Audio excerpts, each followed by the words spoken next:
За гашуун цугаад ганц мод бомбын хил дамсан төмөр зам нүүрсний худалдаа 5-7 нүүрсний хүчин чадлыг нэмэгдүүлэх хамт ажиллагааны ингээд засгийн газар хоорондын гэрээ орж иж байна. Энэ одоо түүх ярил маш их түүх ярина. Тэнд 15 жил гэж байна. За тэгээ наривчлаж ярил 12 онд төмөр замын асуудал анхных нь одоо гэрээгийн хүртэл одоо миний бие одоо үзэглээд ингээд явж ирсэн. Энэ гэрээнээс хойш төмөр зам маань 16 онд ашиглалтанд орно л гэж байсан. Көмийг хол байшуул гэж хэлсэн. Одоо 16-аас хойш 22 онд ашиглалтанд орлоо. 22 оноос хойш өнөөдөр одоо ингээд 20 яригдаад 27 оноос ерөөхдөө холбогдлолтод орох нь шүү дээ. Тийм болохоор энэ одоо бас хэдийгээр цаг хугацаа хойшлогдоод орж иж байгаа ч гэсэн заашгүй бидний одоо шийдэж явах юм асуудал байгаа маа. Дээрээс нь бүгд найрамдаар тусдаа тэгээд хийсэн гэрээнүүд янз янзын гэрээ. Үндсэндээ бид нар урд өмнө нүүрсээ бол ганцхан байдлаар зарж ирсэн улс шүү дээ. Одоо бол засгийн газар хоорондын одоо гэрээгээр ингээд нүүрсээ зарж байгаа. Борлуулах гэж. Тэгээ энэ гэрээн дээр нүүрснийхээ хэмжээг яг заагаад оруулж ирэх нэгдүгээр боломж байхгүйсэн үү гэж нэг асуух гэдэг байна. Хоёрдугаар яг засгийн газрын хооронд хэдэн сая тонн нүүрсийг ямар хугацаанд зарах юм бэ? Цаг хугацаагаараа хэмжигдээд байгаа мó? Жилээрээ хэмжигдээд байгаа мó? Хэдэн сая болох юм? Хэдэн жил үргэлжилэх юм? Энд чи ерөөсөө орж ирэхгүй шүү дээ. Улсын хурл дээр орж иж байгаа бол энэ тоонууд чинь бүтэн одоо орж ирээд бүр танилцуулгахдаа орж ирмээр байгаа байхгүй да. Нэг. Хоёрдугаарт 20-оос 25 сая тонны хүчин чадалтай байх хэрэгтэй энэ төмөр зам. Одоо 20 сая гэж байгаа юм байна нэгдүгээрт. Хоёрдугаарт энэ жилийн 20 сая гэсэн байгаа юм чинь 20 саяда бид нэр төмөр замаараа нийт одоо гэрээнийхээ дагуу тээвэрлэлтийг хийчих юм бол нөгөө аж ахуйн нэгжүүд чинь дэгэсэд хэдэн гарах юм төмөр замаараа. Гарах юм болцоо байх юм уу? 25 сая байж байгаад 20-ын одоо засгийн газар хоорондын хоорондынхаа гэрээгээр зарчаад цаана дахиад аж ахуйн нэгжүүд чинь яаж гарах юм? Нэг. Хоёр. Тэгээд нөгөө 5-7 компани өмчлөлд байж байгаа автозамаа ашиглах юм уу?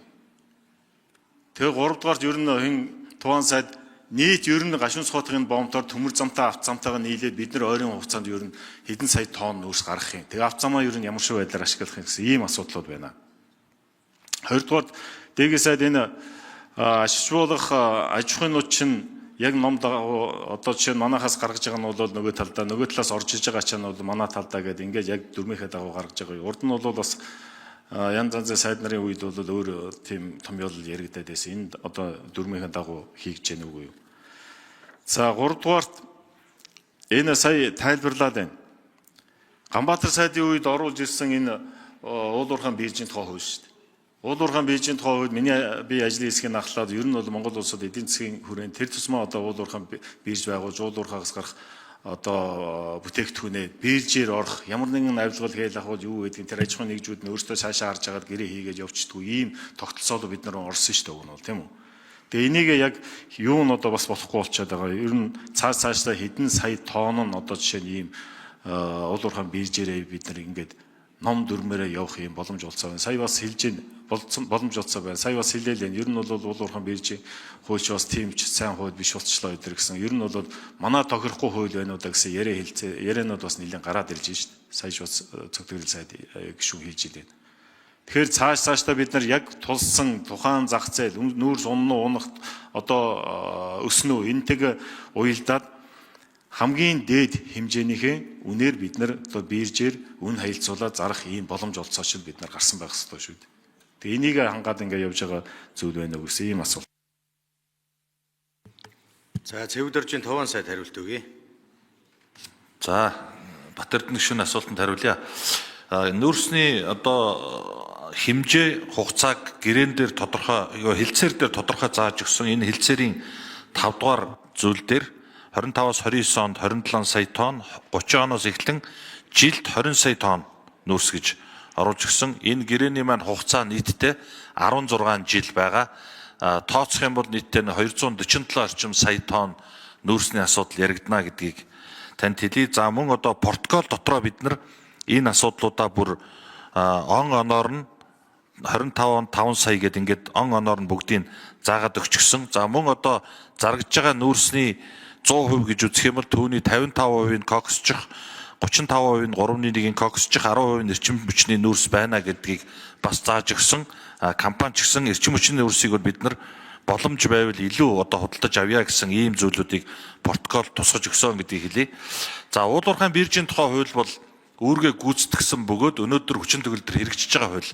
Тэгвэл амьдрал баян учраас энэ одоо уул уурхайн бирж дээр баталж өгсөн зарагддаг одоо нүүрс, зис, жонш, цайр гэдэг энэ бүтээгдэхүүнүүдийн дэлхийн зах зээлийн худалдаалагдах үн өсөж байгаа үед бол энэ одоо болж байгаа. Яг өнөөдрийн шиг ийм буурж байгаа нөхцөл байдал дээр энэ одоо тохируулга заалтууд тухайлах юм бол үнийг индексжүүлж өгөх, зохицуулт хийх заалт оруулж өгөөгүйгээс болоод энд оролцох компаниуд байхгүй болчиход байгаа. Тэгэхээр энэ зүйл заалтыг бас биднэрт оруулж өгж байгаа. За дээрэс нь мөн одоо энэ тээвэртэй тээвэргүй гэдэг дээр манайд энд оролцож байгаа бүтээгдэхүүнүүдэд зарж байгаа төрийн болон орон нутгийн өмчит компаниудын зүгээс бол бидний зүгээс тухайлах юм бол дархан төмөрлөг дээр бид нар энэ вагоны алдцтай холбоотой асуудаас болж одоо нөгөө биржээр борлуулсан бүтээгдэхүүнүүдэд хүргэж өгөх асуудал дээр асуудал үүсэж байна гэдэг ийм тээвэртэй тээвэргүй холбоотой асуудал дээр зохицуулах ийм одоо шаардлага байгаа учраас бид нар өчигдөр засгийн газрын хуралдаанаар уул уурхайн биржийн тухай хуулийн нэмэлт өөрчлөлтийг оруулж ирсэн.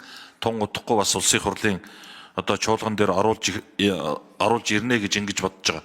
За өндөр үнэтэй байх үед биржээр худалдаа хийгээд авсан компаниудын нүүрс хэлийн цаана Монголын Эрдэнэс таван толгой компани хүргэж өгсөн терминалууд дээр дүүрчихэд одоо энэ компаниуд цаад унсан үнээр нүүрсээ борлуулж чадахгүй байгаагаас шалтгаалаад тэнд одоо нүүрс хүлээн авах боломжгүй болчиход байна. Маш бага хэмжээний орон зай үлдсэн энэ зайдаа хүлээн авалт тэгээд цаашаа тээврээ явж байгаа учраас нэлээд одоо ийм гацалтай асуудал үүсэж байгаа. Энэ асуудлыг шийдвэрлэх буюу экспортыг нэмэгдүүлэх ажлын хэсэг сангийн сайдаар ахлуулсан ажиллаж байгаа. Тэгээд энэ асуудал дээр арга хэмжээ авсны дүнд биржээр худалдаалах нүүрсний одоо хэмжээ сэргэх хандлагатай байгаа. За Батэрдэн гишүүний асуултанд хариулъя. За энэ төмөр зам холбогдоод ажил эхлэхэд төмөр зам холбогдоод тээвэрлэлт эхлэхэд бол та өөрөө бас зам тээврийн сайд байсан үний үед төмөр замын хүчин чадлыг маш сайн мэдж байгаа.